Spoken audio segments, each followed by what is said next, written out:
Hola, muy buenas noches a todos. Qué bueno podernos reunir una vez más, continuar con nuestro estudio cronológico de la Biblia, eh, reunirnos una noche más, cambiar un poco, variar un poco el ambiente de este aislamiento, de esta cuarentena. Qué mejor manera de aprovechar el tiempo que leyendo la Biblia, ¿sí? Ya son unas 25 noches las que nos hemos estado reuniendo, ha sido todo un gusto este tiempo, ha sido emocionante ver la historia, ha sido, como decía ahora, de mucho provecho, comienza uno a pensar, a evaluar muchas cosas de lo que mencionamos al principio del estudio, de la vida, de la muerte, de lo que ocurre después de la muerte. Espero esté siendo tan emocionante para ustedes como lo ha sido para mí. Dediquemos este tiempito a compartir. He visto que algunos han estado compartiendo las lecciones en sus diferentes grupos. Esto es una manera de que otras personas que no están dentro del grupo de Comunidad Betel de Cali puedan escucharlo, ¿sí? Puedan enterarse del estudio y de esta manera puedan ingresar también al grupo. Recordarles que el grupo no es un grupo privado. Eh, lo ideal es tener una, como se le conoce, como una página o una fanpage. Más adelante nos pondremos en esa labor. Por ahora tenemos un grupo, pero que no es cerrado. Usted puede informarle a las personas acerca del grupo, ingresan, no necesitan como tal autorización para ingresar. Sí se pueden unir al grupo para poder ver las notificaciones y cuando se sube el material y los videos y las lecciones. Pero entonces con esto lo que quería mencionar era el hecho de la importancia de compartirlo, no simplemente verlo. Hagamos que esto no sea solamente un provecho para usted y para mí, sino que también sea un provecho para otras personas. Ah, pero es que ya llevamos muchas lecciones, la gente va a entrar perdida. Sí, si entra en esta parte de la historia, va a entrar perdido, pero es una oportunidad para que las personas escuchen del estudio y puedan ingresar al grupo, y ahí está desde la lección número 1, desde la introducción. Entonces ha sido bonito también, me tomé la tarea de ver las primeras lecciones y he visto que, los primeros videos, y he visto que las personas lo han visto. Hay personas que quizás en su momento no lo vieron o no se conectaron en el en vivo, pero más adelante lo vieron y han comenzado el estudio. Y aunque vamos en la lección 25, yo sé que hay personas que están comenzando con la lección 1 o van por la lección 2. Entonces sí es bueno, ¿sí? De verdad sí es bueno que compartamos el video. De hecho yo aquí lo voy a compartir también en mi perfil. Recordemos que esto yo no lo estoy grabando en mi perfil, yo no lo estoy grabando desde mi perfil de Facebook, lo estamos grabando desde el grupo Comunidad Betel de Cali. Entonces aún yo también puedo compartirlo y que mis contactos lo vean. Entonces vamos aquí a compartirlo. Espero que ustedes también lo compartan. Ustedes pueden compartirlo en sus diferentes, no sé, a sus diferentes contactos de WhatsApp, a sus diferentes grupos en otras redes sociales, y que otras personas se vayan uniendo, ¿sí? Y que sea también de mucho provecho para las demás personas. Poner esto por aquí y vamos a comenzar, ¿sí? Vamos a comenzar el día de hoy. Recordemos que ayer estuvimos hablando hemos estado hablando del nacimiento, tanto de Juan como el de Jesús, como ambos nacimientos fueron milagrosos, como ambos embarazos fueron milagrosos. La mamá de Juan, Elizabeth, porque ya era de edad y no podía tener hijos, era estéril. Y el nacimiento de Jesús, porque nació de una virgen, o sea, que no había tenido todavía relaciones sexuales, aunque ya estaba comprometida. Dios la escoge y este Jesús sería el Salvador del mundo. Naciendo de una virgen, siendo descendiente de David, siendo descendiente de Abraham, lo vimos en las genealogías, tanto de Mateo como de Lucas. Y ayer hablamos de cómo fue Jesús desarrollando su ministerio, cómo comenzó su ministerio terrenal a proclamar ese mensaje, el mensaje que compartían o que profetizaban, que daban los profetas en el Antiguo Testamento, el mismo mensaje que predicaba Juan llamemos Juan el Bautista, aquel que bautizaba, si recuerdan, lo del bautismo. Pues bien, este mensaje de arrepentimiento, volverse a Dios, porque no solamente ya el Salvador iba a venir, sino que el Salvador había llegado. Y esa era la buena noticia, el Salvador ya había nacido. Y comenzó su ministerio y demostró cómo él tenía autoridad. Si recuerdan que ayer hablamos de los milagros, porque él tenía autoridad y delegó esta autoridad a sus discípulos para que más allá de hacer milagros, de sanar personas, de expulsar demonios, estos milagros acreditaran su ministerio, acreditaran el mensaje, se viera claro de que ellos venían de parte de Dios y que era un mensaje de Dios. Pues bien, miremos, en esta lección vamos a ver, yo les hago una pregunta. La fe, ¿ustedes qué piensan? Hemos hablado de la fe a lo largo del estudio, ¿cierto?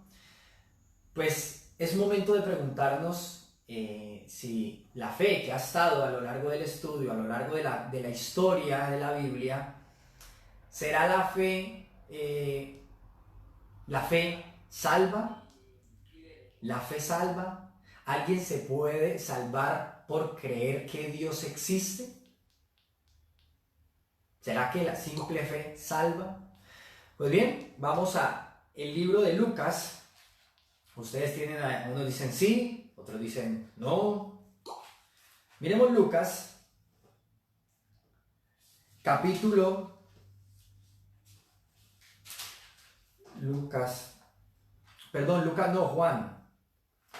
Juan capítulo 2.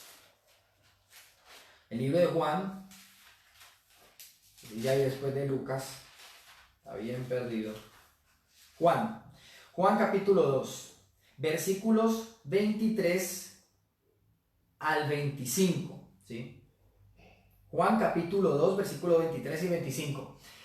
Recuerdan que entonces estábamos hablando ayer de los milagros, de cómo Jesús hacía milagros, y efectivamente las personas veían estos milagros y comenzaron a seguir a Jesús. Miren lo que dice el versículo 23. Debido a las señales milagrosas que Jesús hizo en Jerusalén durante la celebración de la Pascua, muchos comenzaron a confiar en él.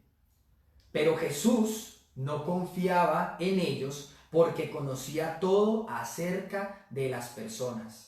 No hacía falta que nadie le dijera sobre la naturaleza humana, pues él sabía lo que había en el corazón de cada persona.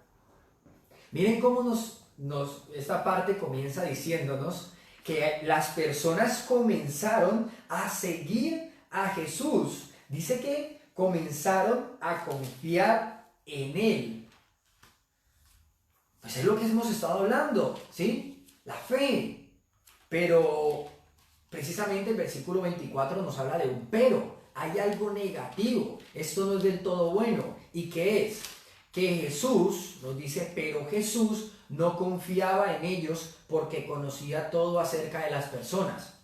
Nos habla el versículo 25 que Jesús, que es Dios, Dios Hijo, Él conoce el corazón de las personas. Él no necesita Él no necesita referencia de nadie. Él conoce lo que las personas piensan, lo que las personas sienten. Él conoce el corazón. Recordemos que esto del corazón lo hemos venido hablando aún desde allá del Edén, desde Abel, lo que había en el corazón de Abel, lo que había en el corazón de Caín. Entonces Jesús nos dice aquí, la Biblia, que miren, el versículo 23 nos da la razón del por qué las personas comenzaron a seguirlo. Y era debido a las señales milagrosas que él hacía en Jerusalén durante la celebración de la Pascua. Ellos estaban detrás de los milagros, no de aquel que hacía los milagros, ¿sí? Ellos no estaban interesados en poner su confianza plenamente en Jesús, reconociendo que eran pecadores, reconociendo que necesitaban un Salvador. Ellos comenzaron a seguir a Jesús por los milagros. Y nos dice que Jesús no confiaba en ellos, ¿sí? Jesús sabía lo que había en el corazón de ellos. Por más que hablaran, que dijeran cosas bonitas, Jesús conocía el corazón, ¿sí? Y así como nos decían antes en el principio, que Dios no se agradó de Caín ni de su ofrenda, Es como si aquí la Biblia nos dijera que Jesús no se agradó de ellos, no confió en ellos, porque estaba mirando era el corazón. Ellos estaban cerca de Jesús por los milagros, pero en realidad su corazón estaba completamente lejos. Entonces, vamos a ver un ejemplo práctico. En el capítulo 3, la historia sigue. Esto no es de que termina un capítulo y entonces vamos a ver, esto va a hablar de otra cosa, no, la historia sigue. Esto es aquí seguidito. En el capítulo 3 nos va a hablar de un ejemplo muy práctico, ¿sí? Y miremos entonces el capítulo 3, versículo 1. Dice así: había un hombre llamado Nicodemo, un líder religioso judío de los fariseos. Una noche fue a hablar con Jesús. Rabí, maestro, le dijo, todos sabemos que Dios te ha enviado para enseñarnos. Las señales milagrosas que haces son la prueba de que Dios está contigo. De inmediato uno podría decir, wow, qué palabras las de este hombre. Este hombre definitivamente tiene una fe a la manera de Dios. Sí, fue a buscar a Jesús y habla de que Él es el maestro y de que Él había venido a enseñar.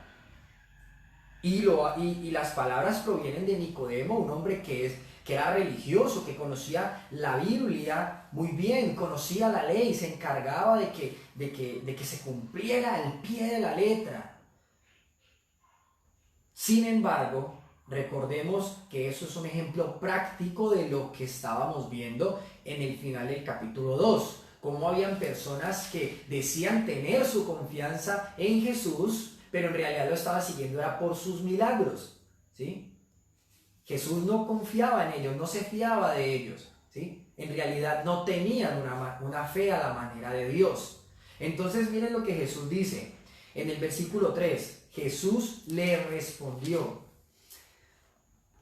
Nicodemo no estaba preguntando nada. Nicodemo estaba viniendo a pronunciar unas muy bonitas palabras de Jesús, seguramente para que Jesús le dijera, wow, tremendo, eso era lo que yo quería escuchar. Pero miren que, aunque él no pregunta nada, Jesús responde.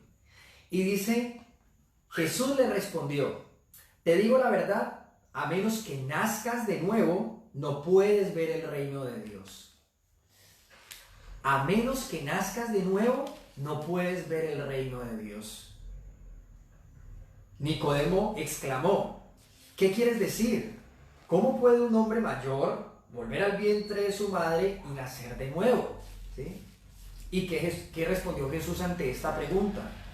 Te digo la verdad, nadie puede entrar al reino de Dios si no nace del agua y del Espíritu. El ser humano solo puede reproducir la vida humana, pero la vida espiritual nace del Espíritu. Así que no te sorprendas cuando te digo, tienen que nacer de nuevo. El viento sopla hacia donde quiere. De la misma manera que oyes el viento, pero no sabes de dónde viene ni a dónde va, tampoco puedes explicar cómo las personas nacen del Espíritu. Y vamos a hacer una pausa ahí y vamos a volver a ver estos 4 versículos. Miren cómo Jesús le recalca el hecho de que para entrar al cielo, para ir al cielo, es necesario nacer de nuevo. Es necesario nacer de nuevo. Ahora, ¿a qué se está refiriendo Jesús? Mire que él desglosa un poquito este tema del nuevo nacimiento. Dice, el ser humano, no dice, es necesario nacer de nuevo del agua y del Espíritu. Del agua y del Espíritu. Ah, del agua. Por eso hablamos ayer del bautismo. Se está refiriendo a que debe bautizarse para entrar al reino de los cielos. Debe bautizarse para entrar al cielo. Recordemos que ayer estuvimos hablando bien a detalle el tema del bautismo y uno de los principios, de las bases, de los cimientos que deben tener esta creencia que debemos tener para este estudio, para lo que estamos creyendo, es el hecho de que el bautismo no salva a nadie. Por medio del bautismo nadie se salva. Por medio del bautismo, les hago una pregunta, o varias. ¿El bautismo limpia pecados? No. ¿El bautismo quita pecados? No. ¿El bautismo perdona los pecados de alguien? No. ¿El bautismo puede acercar a alguien a Dios? ¿Es una manera de acercarse a Dios? No. Dijimos que el bautismo es únicamente una muestra de identificación. Esa es la función, ese es el propósito del bautismo. Que las personas se identifiquen con el mensaje que se está proclamando. Arrepentimiento, o sea que las personas reconocen su pecado y se están arrepintiendo. Volverse a Dios quiere decir que las personas reconocen que están viviendo una vida que no le agrada a Dios y que quieren comenzar a vivir a la manera de Dios, una vida que le agrade a Dios. Y que la venida del Salvador está cerca, o en este caso que ya llegó, o sea, están reconociendo que necesitan de un Salvador, que por su propia cuenta no pueden salvarse, ¿sí? Que pueden arrepentirse de sus pecados, pedir perdón, tratar de vivir a la manera de Dios, pero que es necesario un Salvador, ese Salvador que Dios prometió, que le prometió a los pecadores para salvarlos del castigo de su propio pecado, ¿sí? Del castigo de Dios por sus pecados. Ese es el bautismo, identificación. Ahora, teniendo claro que el bautismo nos salva, entonces, ¿de qué agua nos está hablando? Si nos está hablando de bautismo. Vamos entonces a aclarar un poquito esta parte, igual la vamos a ver con más detalle más adelante. Vamos a ver en el capítulo 15, de ahí mismo de Juan, ¿sí? Juan capítulo 15.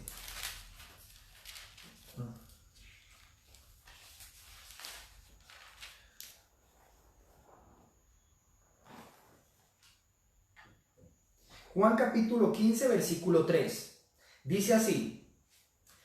¿Ya lo tienen ahí? Juan capítulo 15. ¿Sí? Juan capítulo 15, versículo 3. Dice así. Ustedes ya han sido podados y purificados o lavados por el mensaje que les di. O en otras palabras, por las palabras que les di. Jesús les está diciendo a las personas que ya eran lavadas por las palabras de Él, por su palabra, ¿sí? Recordemos que Él es Dios. Entonces, uniendo un poco estas ideas, y créanme que nos va a quedar un poco más claro más adelante, pero aquí vamos poniendo las bases, los cimientos para esto, para que no haya confusión respecto a este nacimiento de agua, el creer que se refiere al bautismo.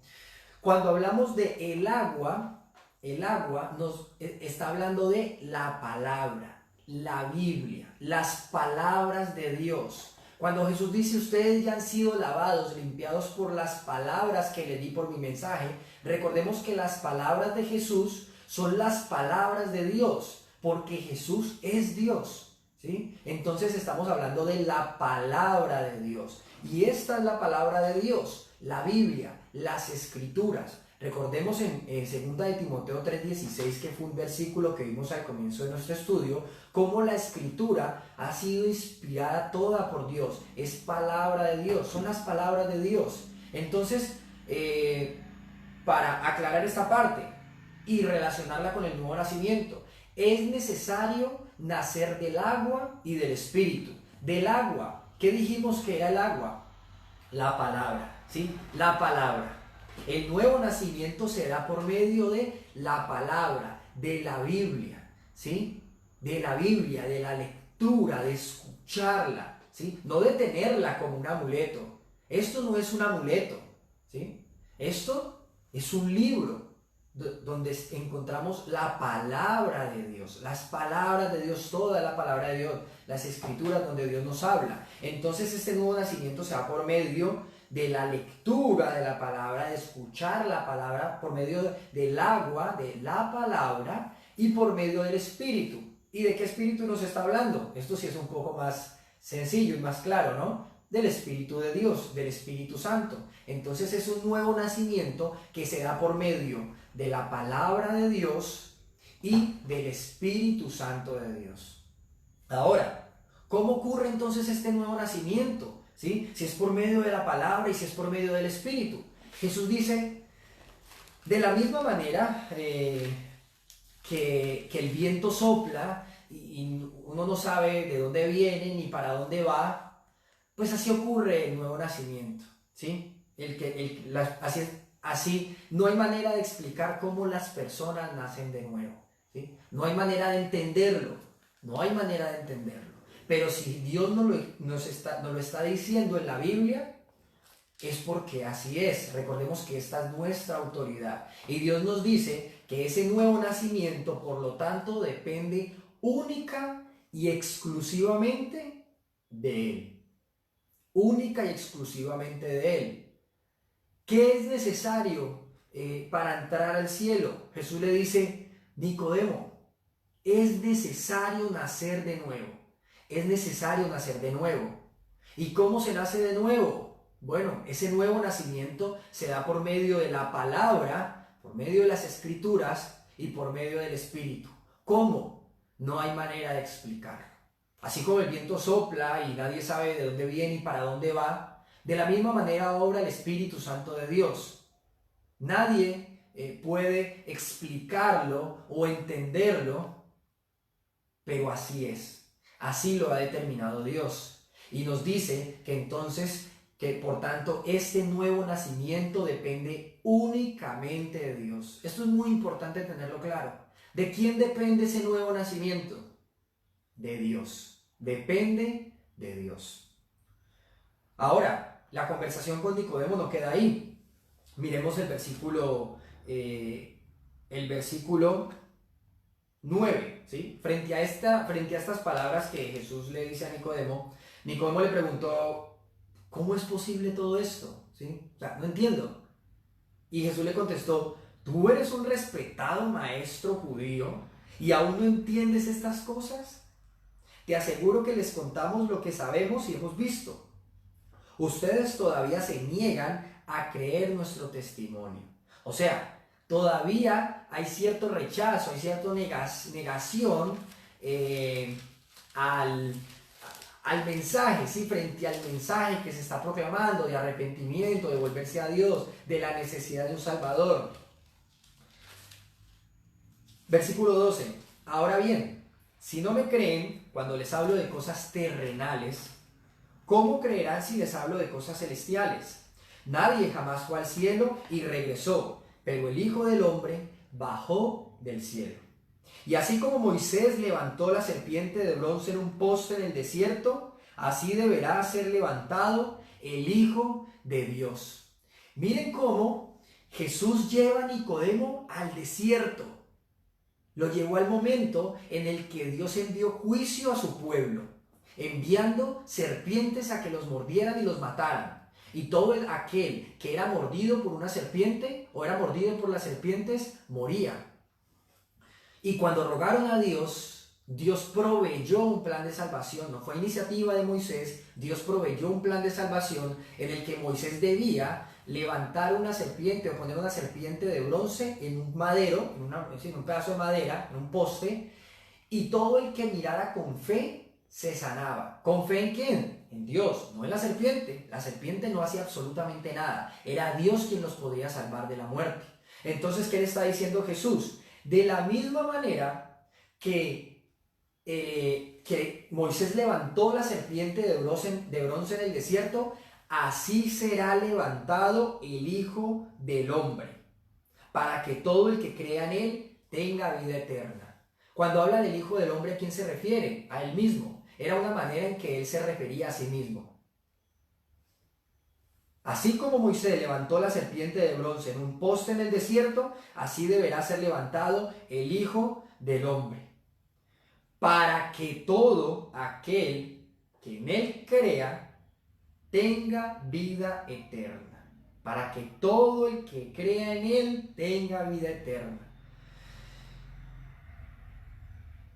Y miren cómo entonces nos dice que de la misma forma las personas que miraran con fe a la serpiente y creyeran que Dios los iba a salvar de la muerte física, de la misma manera el Hijo del Hombre, el Hijo de Dios, Dios Hijo, Jesús, el Mesías, el Salvador, sería levantado en un madero para que todo el que lo mirara con fe y creyeran que Dios lo podía salvar por medio de este Mesías, de este prometido, así iba a ser. Para que todo el que creyera en el Salvador, el que necesitaba de un Salvador, el que se arrepintiera de sus pecados. Era la manera. El desierto, lo que ocurrió en el desierto era una sombra. Y estaba a punto de cumplirse la verdadera o el verdadero propósito de esta situación.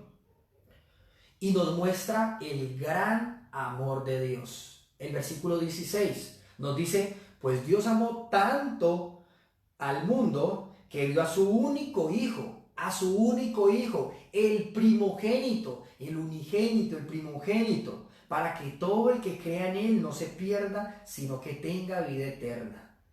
Dios no envió a su hijo al mundo para condenar al mundo, sino para salvarlo por medio de él. ¿Para qué envió Dios a su hijo?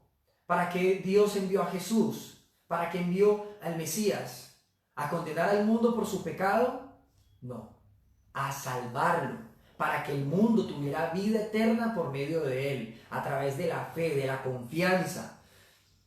Nos dice en el versículo 18, no hay condenación para todo el que cree en él, pero todo el que no cree en él ya ha sido condenado por no haber creído en el único Hijo de Dios. Miren qué interesante. Dios no envió a su Hijo a morir, o Dios no envió a su Hijo para condenar al mundo. ¿Por qué? Porque ya está condenado. Aquel que no cree en el Hijo, aquel que no cree en el Salvador, aquel que no cree en aquel que Dios mismo envió para salvar a los pecadores de su juicio, del castigo eterno, ya están condenados. No serán condenados. No hay necesidad de establecer una condena o de condenarlos. Ya están condenados. Dios envió a su Hijo es para salvar a aquellos que pusieran su confianza en Él y únicamente en Él. Fue la muestra más grande de amor de Dios por el mundo. Fue la muestra más grande. Envió a su Hijo por los pecadores, a salvarlos. Es un acto infinito de misericordia, infinito. ¿Por qué Dios hace? ¿Por qué Dios? ¿Y dónde está Dios? Pero si Dios existe, está la muestra más grande de amor, está la muestra más grande de misericordia, haber enviado a su Hijo por los pecadores, por aquellos que no se merecían nada, por aquellos que habían vivido una vida ofendiéndolo. Pero lo único que esperaba Dios era confianza, confiar. Dios envía a su Hijo, al Salvador, y espera que las personas confíen. Dice que crean en Él, ¿sí? A la manera de Dios. No como los del final del capítulo 2, ¿sí? Sino a la manera de Él, que pusieran su confianza en Él, que se arrepintieran de sus pecados, que comenzaran a vivir a la manera de Dios, que reconocieran su necesidad de un Salvador. Nos dice que los que no creen ya están condenados y los que creen serán salvos, Ahora, es importante resaltar tres aspectos aquí de Nicodemo. Y miren que aunque Nicodemo era un hombre religioso, y cuando hablamos de religioso, esto quiere decir que Nicodemo sí creía que Dios existía, ¿sí? Él sí creía en Dios, él creía que a Dios se le agradaba, y aquí es donde está el punto. Aunque Nicodemo creía en Dios, creía que Dios existía y tenía intenciones de agradarlo, Nicodemo quería agradar a Dios a la manera del hombre, con esfuerzos humanos, creyendo que él podía cumplir la ley, cuando ya vimos que el propósito de la ley era únicamente mostrar el pecado y que la fe apuntara únicamente a Jesús, ¿sí? Y que la única opción de salvación fuera Jesús, no el cumplimiento de nada. Como lo vimos en el libro de Romanos, cuando hablamos de la ley, nadie puede arreglar su relación con Dios por medio de la ley. Nadie puede restaurar su condición espiritual por medio de la ley. Nadie puede nacer de nuevo por medio de la ley. Es únicamente por medio de la palabra y del Espíritu. Únicamente Dios lo puede hacer, y eso es lo que nos ha enseñado desde el Antiguo Testamento, que el ser humano dependa únicamente de Él. Pues bien, Nicodemo, y aquí es donde resaltamos el segundo punto, Nicodemo era un hipócrita, no era un hipócrita, no era como un hipócrita como los otros fariseos, ¿sí? Nicodemo no era un hipócrita, Nicodemo miren que hasta buscó a Jesús, pero su confianza al final estaba puesta en él mismo, no tenía intenciones de agradar a Dios a la manera de Dios, aunque tenía una fe sincera. ¿Sí? Tenía una fe sincera, él creía que estaba agradando a Dios, ¿sí? Pero Jesús le estaba mostrando que estaba completamente equivocado, no era salvo y tenía una fe sincera, buscó a Jesús, ¿sí? Fue a hablar con él, las palabras que le dijo, pero no era salvo. Jesús le dijo, Nicodemo, es necesario que nazcas de nuevo, por medio del agua, de la palabra y del Espíritu. Y puede que no entiendas cómo funciona, pero depende únicamente de Dios. Y eso es en lo que tienes que confiar y creer. Eso es en lo que tienes que creer y poner tu confianza plena, en que depende únicamente de Dios. Renuncia completamente ante tu incredulidad e ingenuidad de que puedes resolver tu problema del pecado a tu manera, ¿sí? Demos unos segunditos. No sé si está pasando el camión de la basura. ¿Estamos bien? ¿Estamos bien? Es que recuerdo una anécdota precisamente de mi abuela. Si nos está escuchando, perdona a mi abuela por revelar tus secretos. Mi abuela en estos días que pasó la basura salió corriendo. Estaba escuchando el estudio y escuchó el camión de la basura y salió corriendo a sacar la basura de ella. Y salió con la bolsa y no vio nada. Y bueno, puso ahí todo. Y cuando se cayó en cuenta, resulta que el camión de la basura estaba pasando por aquí y no por la casa de mi abuela, ¿sí? Entonces, perdónanos, abuela, por confundirte y por revelar tus secretos. Bueno, pero sí, fue un par de segunditos, ya pasó. Entonces, lo más importante era que Nicodemo no tenía una relación con Dios. Nicodemo no tenía una relación con Dios, pero a eso fue que vino Jesús, a resolver el problema del pecado, de Satanás, de la muerte, y a restablecer esa relación con Dios por medio del nuevo nacimiento. Por medio del nuevo nacimiento, un nacimiento espiritual, debido a que el ser humano, recordémoslo una vez más, está muerto espiritualmente, físicamente vivo. Lo clavamos aquí y decimos, ¡guau! ¡Qué viva está esa planta! Pero cuando hago esto, ¡qué muerta está esa planta! ¿Sí? Entonces cuando una persona lo vemos, decimos, ¡qué viva está esa persona! Pero cuando la ponemos frente a la ley, ¡qué muerta está esa persona! Lo mismo, muerto espiritualmente. Y a eso era precisamente lo que Jesús venía a restaurar, la relación con Dios. Miremos entonces otro ejemplo práctico de lo que Jesús está enseñando. Acabamos de ver un ejemplo con alguien muy religioso como Nicodemo. Vamos a ver otro caso, ¿sí? Un poco opuesto. Miremos el capítulo 4 desde el versículo 4. Nos habla de Jesús, ¿sí? Aquí nos está hablando de Jesús en el versículo 4 donde dice, en el camino Jesús tenía que pasar por Samaria. Entonces llegó una aldea samaritana llamada Sicar, cerca del campo que Jacob le dio a su hijo José. Allí estaba el pozo de Jacob y Jesús, cansado por la larga caminata, se sentó junto al pozo cerca del mediodía.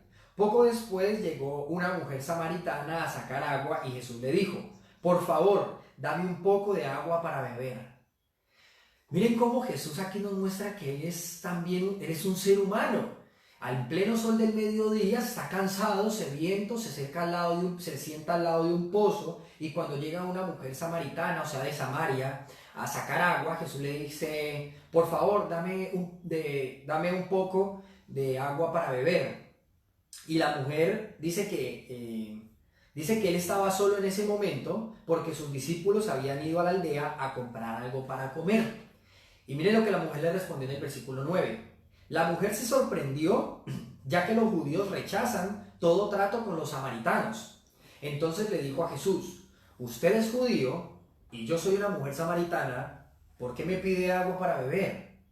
Jesús contestó, si tan solo supieras el regalo que Dios tiene para ti y con quién estás hablando, tú me pedirías a mí y yo te daría agua viva. Versículo 11. Pero Señor, usted no tiene ni una soga ni un balde, y este pozo es muy profundo. ¿De dónde va a sacar esa agua viva? Además, ¿se cree usted superior a nuestro antepasado Jacob, quien nos dio este pozo? ¿Cómo puede usted ofrecer mejor agua que la que disfrutaron él, sus hijos y sus animales? Jesús contestó: cualquiera que beba de esta agua pronto volverá a tener sed, pero todos los que beban del agua que yo doy no tendrán sed jamás. Esa agua se convierte en un manantial que brota con frescura dentro de ellos y les da vida eterna. Vida eterna. Jesús le está hablando de temas espirituales a esta mujer samaritana, igual que lo hizo con Nicodemo. Le está hablando de agua. Si recordamos qué es el agua, ¿no? No perdamos la idea, no perdamos el hilo. El agua, su palabra. Miren que Jesús tiene palabras para esta persona, pero son palabras, es un agua que le daría vida eterna. Y está hablando de sus palabras, el agua que Jesús provee son sus palabras, es su palabra. Y su palabra da vida eterna. Ese es el regalo que Él tiene para ella, vida eterna, sus palabras. Y si recuerdan, cuando hablamos de agua, si recuerdan qué escena en el Antiguo Testamento nos hablaba de agua, ¿sí? El agua, Dios proveyendo agua para su pueblo. Exacto, en el desierto, la roca. Jesús proveyó agua para su pueblo, Dios proveyó agua para su pueblo. Y ahora Jesús dice que le está dando el significado correcto o el que era a esta escena. Eso era una simple sombra. Ahora Jesús estaba proveyendo agua, pero agua que daba vida eterna. O sea, sus palabras, su palabra da vida eterna. Sin embargo, miren lo que responde la mujer en el versículo 15. Por favor, Señor, le dijo la mujer, deme de esa agua, así nunca más volveré a tener sed y no tendré que venir aquí a sacar agua. La mujer no estaba entendiendo, al igual que Nicodemo, ¿sí? Jesús le está hablando de algo espiritual. Está hablando de sus palabras, no está hablando de un agua física, está hablando de un agua espiritual, de algo espiritual, sus palabras. No tendría sed jamás, saciaría por completo su necesidad. ¿Y cuál era la necesidad que iba a saciar esta agua espiritual? ¿La sed física? No, la sed espiritual, o sea, la parte espiritual. Jesús vendría a resolver el problema espiritual de las personas, su relación con Dios, e iba a ser por medio también de su palabra. Sin embargo, miren, en el versículo 16, continuamos, nos dice, Jesús le dijo, ve y trae a tu esposo. Y el versículo 17 nos dice, no tengo esposo, respondió la mujer. Es cierto, dijo Jesús, no tienes esposo, porque has tenido 5 esposos y ni siquiera estás casada con el hombre con el que ahora vives. Ciertamente dijiste la verdad. Jesús le estaba dejando muy claro, ¿sí?, que él quería mostrarle la autoridad que él tenía para lo que le estaba hablando, que la mujer comenzara a creer las palabras que le estaba diciendo, y lo estaba haciendo diciéndole algo que un hombre un extraño no debería por qué saber, no tendría por qué saberlo. Pero él está demostrando que él sabe más de lo que ella se imagina. Y le dice, 5 esposos has tenido, 5 maridos has tenido. Y con el que vives ahora no es tu marido. O sea, no estás casada con el que vives ahora. El estar casado no es, el estar viviendo juntos no es suficiente, ¿sí? Era necesario estar casado, era la única relación que Dios aprobaba, que Jesús en este momento nos está aclarando. Entonces le dice esta serie de palabras. Y en el versículo 19, mire que le dice a la mujer, Señor, seguro que usted es profeta. Así que dígame, ¿por qué ustedes, los judíos, insisten en que Jerusalén es el único lugar donde se debe adorar, mientras que nosotros los samaritanos afirmamos que es aquí en el monte Gerizim donde adoraron nuestros antepasados? ¿Sí? O sea, que Jesús, si se veía como un profeta, que si sabía mucho, que por favor le aclarara esta duda, ¿sí? Si a Dios se le agradaba en el templo o se le agradaba en otro lugar diferente al templo, como era el monte que esta mujer estaba mencionando, el monte Gerizim. Y miren lo que le responde Jesús. Versículo 21. Créeme, querida mujer, que se acerca el tiempo en que no tendrá importancia si se adora al Padre en este monte o en Jerusalén. Ustedes los samaritanos saben muy poco acerca de aquel a quien adoran, mientras que nosotros los judíos conocemos bien a quien adoramos, porque la salvación viene por medio de los judíos. Pero se acerca el tiempo, de hecho ya ha llegado, cuando los verdaderos adoradores adorarán al Padre en espíritu y en verdad. El Padre busca personas que lo adoren de esa manera, pues Dios es espíritu. Por eso todos los que lo adoran deben hacerlo en espíritu y en verdad.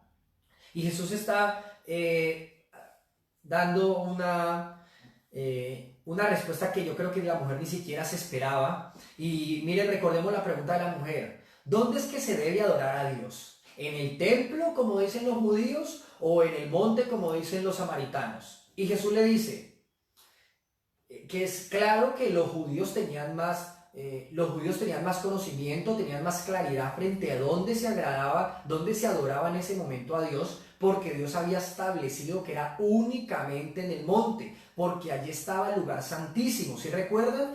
El cual estaba dividido, separado con el velo, adentro del templo. Entonces allí en el templo era que se le adoraba a Dios.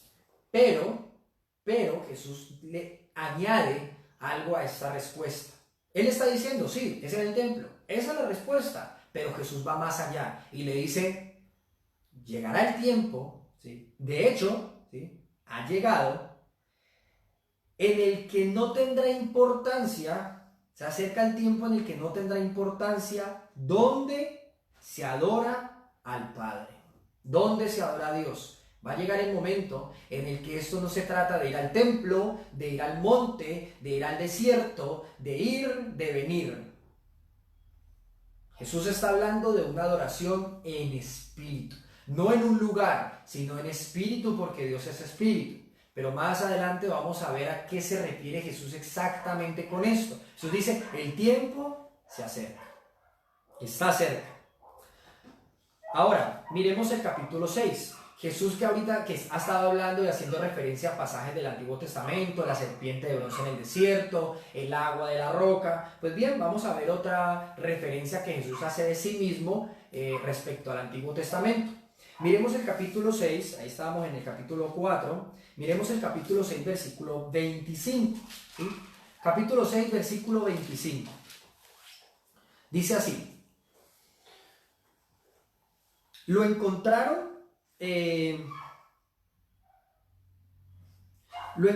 dice el versículo 25, lo encontraron, o sea, a Jesús al otro lado del lago y le preguntaron, Rabí, ¿cuándo llegaste? Vamos a contextualizar un poco la situación. Resulta que en esta parte de la historia ha ocurrido un suceso bastante común, ¿sí? Y es la multiplicación de los panes y los peces, ¿sí? Para los que no la conocen, para los que están apenas ahora por medio de este estudio están leyendo la Biblia, ustedes encuentran esta multiplicación de los panes y los peces, una multiplicación, Dios dándole de comida a una multitud, ¿sí? Jesús multiplicando, haciendo un milagro. Jesús acaba de hacer un milagro, dándole alimento a la multitud, y dice que Jesús los deja, si termina, los deja, se va, y cuando llega al otro lado, ¿sí? Cuando llega al otro lado del lago, dice que la gente llegó hasta allá, o sea, lo persiguió, llegó hasta allá otra vez, y le dicen, Rabí, ¿cuándo llegaste? Jesús les contestó, miren teniendo este contexto, Jesús les contestó, les digo la verdad, ustedes quieren estar conmigo porque les di de comer, no porque hayan entendido las señales milagrosas. No se preocupen tanto por las cosas que se echan a perder, tal como la comida. Pongan su energía en buscar la vida eterna que puede darles el Hijo del Hombre, pues Dios Padre me ha dado su sello de aprobación. Mira lo que le está diciendo Jesús, ustedes me están persiguiendo, me están siguiendo por los milagros que hago, porque les di comida, ¿sí? Lo mismo que vimos en el capítulo 2, si recuerdan, los que por los milagros los seguían, pero al final Jesús no confiaba en ellos, pues era algo muy común teniendo en cuenta que él hacía muchos milagros, pero él aquí les aclara de que no vayan detrás de los milagros, de que no vayan detrás de, si él les da comida, que no vayan realmente detrás de la comida, que vayan detrás de lo más valioso, de lo que no se acaba, de lo que no perece, y es detrás de la vida eterna que Dios les puede dar por medio de Jesús, por medio del Hijo de Dios. Versículo 28 dice así: nosotros también queremos realizar las obras de Dios, contestaron ellos. ¿Qué debemos hacer? Ellos dicen, ¿qué debemos hacer? Y Jesús sí les habla de hacer algo. Miren que Jesús ya aquí les habla de hacer algo. Hasta el momento habíamos dicho, y usted podría pensar, ay, qué necios, qué tercos, no se puede hacer nada, no deben hacer nada, ¿sí? Solamente deben confiar en Dios. Y eso es verdad. Pero miren que no es exactamente lo que Jesús responde.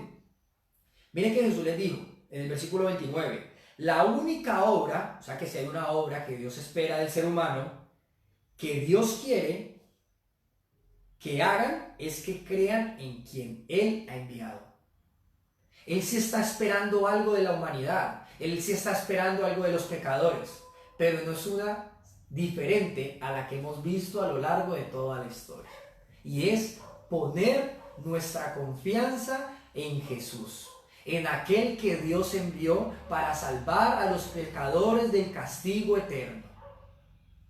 Eso es lo que Dios está esperando, no es diferente. ¿Cuál es la obra que Dios quiere que el ser humano haga? Que confiemos en aquel que Él ha enviado, en Jesús. Y mira la respuesta tan particular de las personas aquí en este punto. Dice así en el versículo 30. Si quieres que creamos en ti, le respondieron, muéstranos una señal milagrosa. Acababan de ver milagros, ¿sí? Pero así todo, estaban poniendo a prueba, estaban cuestionando la autoridad de Jesús y de que Él sea aquel que Dios ha enviado. Le dicen, ¿qué puedes hacer? Después de todo, nuestros antepasados comieron maná mientras caminaban por el desierto. Las escrituras dicen, Moisés les dio de comer pan del cielo. ¿Será que Moisés fue quien les dio de comer pan del cielo? ¿Sí recuerdan la historia? Ya la conocemos, ¿no? ¿Qué le responde Jesús? Versículo 32. Les digo la verdad, no fue Moisés quien les dio el pan del cielo, fue mi Padre. Si recuerdan, fue Dios quien les dio el pan del cielo, el maná. Y ahora Él les ofrece el verdadero pan del cielo. ¡Wow! ¿Sí estamos viendo? Resulta que Dios alimentó por años a los israelitas en el desierto, dándoles maná, este pan que, como lo describieron, pan del cielo. Pero Jesús le está diciendo, ese no era el verdadero pan del cielo, era una sombra de lo que había de venir. Ahora, mi Padre, Dios, les está ofreciendo el verdadero pan del cielo. Pues el verdadero pan de Dios es el que desciende del cielo y da vida al mundo. Les está diciendo, lo que sus antepasados comieron, ese no era el verdadero pan del cielo. El pan del cielo es el que Dios les está ofreciendo ahora. Este que no sacia el hambre física, sino el que da vida eterna. ¿Y qué respondieron ellos? Versículo 34. Señor, danos ese pan todos los días. No estaban entendiendo, pero Jesús se los deja muy claro.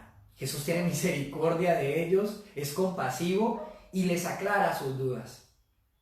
Versículo 35, Jesús les respondió, yo soy el pan de vida, les dijo Jesús. El que viene a mí nunca volverá a tener hambre. El que cree en mí no tendrá sed jamás. ¿Sí? El que viene, yo soy el pan de vida. El que viene a mí nunca volverá a tener hambre. El que cree en mí no tendrá sed jamás.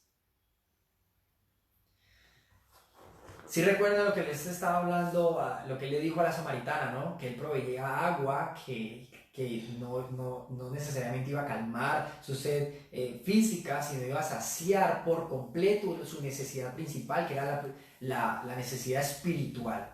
De la misma manera que Él era el verdadero pan del cielo, aquel que proveía vida eterna. vida eterna, salvación. Jesús es el pan del cielo y Jesús es quien provee la verdadera agua, ¿sí? Verdadera agua, como en el desierto. Es más, vamos a ver que la Biblia nos da un poco más de claridad frente a este aspecto, y ya con esto terminamos. Miremos Primera de Corintios, si usted no está muy familiarizado con la Biblia, está más adelante, ¿sí? Libros más adelante, estábamos en Juan, va pasando, ¿sí? Hechos, Romanos, va a encontrar Primera de Corintios, capítulo 10. Primera de Corintios, ¿sí? Primera de Corintios, capítulo 10. Dice así, del versículo 1 al 4. Amados hermanos, no quiero que se olviden de lo que les sucedió a nuestros antepasados hace mucho tiempo en el desierto. Todos fueron guiados por una nube que iba delante de ellos y todos caminaron a través del mar sobre tierra seca.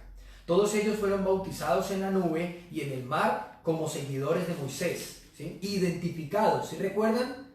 No era nada místico, ¿sí? El bautismo que estas personas tuvieron fue por medio de la nube, y cuando cruzaron el mar se estaban identificando, dice, como seguidores de Moisés, como seguidores de Dios, con Moisés como enviado de Dios. Todos, versículo 3, todos comieron el mismo alimento espiritual y todos bebieron la misma agua espiritual, pues bebieron de la roca espiritual que viajaba con ellos. Y esa roca era Cristo. Nos está hablando de Jesús, ¿sí? Nos está hablando de Jesús. Dice Cristo. Y cuando habla de Cristo, ¿sí? No sé si, porque aquí puede haber de pronto un poco de confusión. Habíamos hablado ya de Jesús, el Mesías. ¿De dónde sale este Cristo? ¿Sí? Se refiere a Salvador, ¿sí? Esta palabra Cristo se refiere a Salvador, ¿sí? Entonces, Mesías, Cristo, se refiere al Salvador, o sea, Jesús. Nos dice que esta roca que les proveía agua en realidad era Jesús. Era Jesús. Siempre estuvo con ellos. No simplemente, no vino a aparecer en la historia aquí en el Nuevo Testamento. Siempre ha estado. Y no desde la roca, sino desde el principio. Porque Él es Dios mismo. Dios Padre, Dios Hijo, Dios Espíritu Santo. Jesús es Dios Hijo. Él es Dios y es el Salvador. Él es el pan de vida y Él provee agua que da vida eterna. Su palabra. Recordemos, entonces, para terminar, que es necesario nacer de nuevo. Es necesario nacer de nuevo. Y nadie entiende esto cómo funciona. Es un nacimiento por medio de la palabra, de su palabra, de la palabra de Dios, del agua y del Espíritu de Dios. Únicamente depende de Dios, no depende del ser humano. Y lo único que Dios espera es que confiemos, que creamos, que pongamos nuestra confianza, nuestra fe en aquel que Dios envió, a Jesús, el Salvador. Eso es una fe a la manera de Dios. Y esa fe sí salva. Porque Jesús es aquel que salva. Él es el Salvador. Espero hayan disfrutado este tiempo como yo lo disfruté. Nos vemos el día de mañana. Nos vemos mañana viernes a las 7 de la noche para continuar con nuestro estudio. Recordarles que nos estamos viendo hasta el viernes. El sábado no tenemos estudio. Mañana igual vuelvo a recordarlo, pero quiero mencionarlo desde hoy, ¿sí? Recordemos que vamos hasta mañana, ¿sí? Y luego retomamos el lunes. Nos vemos mañana a las 7 de la noche. Si quedó de pronto alguna duda, usted puede volver a ver el video que va a quedar ahí publicado. Si tiene una duda que de pronto no puede aclarar o no se alcanza a aclarar con lo que hemos visto, puede dejar sus comentarios, ¿sí? Créanme que se puede. Hay personas que me han escrito, de pronto no han dejado el comentario, pero me han escrito por mensajes internos. Si se meten a mi perfil y dejan mensajes internos, me gustaría que lo hicieran más en los comentarios por si otras personas tienen la misma duda, ¿sí? Esto es bueno, o de pronto ni siquiera sabían que tenían esa duda, pero al resolverse la otra persona, se le resolvió a ellos mismos, ¿sí? Entonces, háganlo, dejen sus comentarios, ¿sí? Dejen sus preguntas ahí en los comentarios, las vamos a ir aclarando. Nos vemos mañana a las 7 de la noche, Un gran abrazo a nuestra amada iglesia, a nuestra familia, amigos, conocidos, y un gran abrazo hasta donde la internet lo lleve.